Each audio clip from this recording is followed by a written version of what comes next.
guys, kung hindi po ako nakapag-video, for the security na lang po, at kailangan nyo po ng dalawang witness. Hi guys, good morning! Good morning! So today guys, ay pupunta po kami sa Philippine Embassy dahil kukuha po ako ng Special Power of Attorney or tinatawag po nating SPA.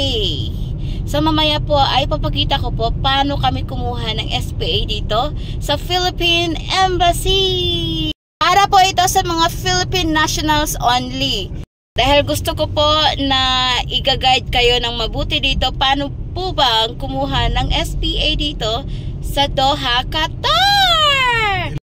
And of course, I am with my official driver. Official driver, sweet lover. Love you so much. Ayan si Bijo. Love you so much. Love you, babe. Love you Good more, morning. Good morning. This is a part of Westby, right?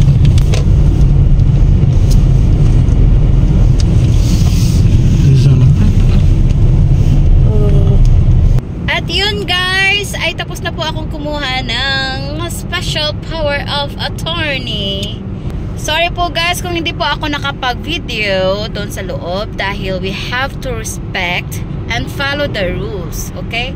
At for the security na lang po at saka safety po doon sa loob, kaya po hindi nila ina-allow yung video. Kaso yung iba rin nagvi-video, but for me, I have to always follow the rules. Right, babe? Of course. So yun guys, ang kailangan lang po para kumuha po ng Special Power of Attorney or SPA ay kailangan nyo ng 2 photocopy ng valid ID nyo po, which is passport dahil OFW po tayo. So needed po ang passport copy natin, at least prepare 2 copies, and then kailangan nyo po ng dalawang witness.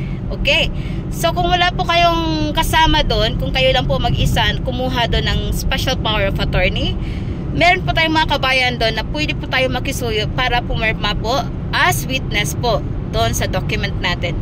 Hindi po problema kung ikaw lang po mag-isa, kahit sino po pwede maging witness, mag-sign lang po sila doon sa document. Okay?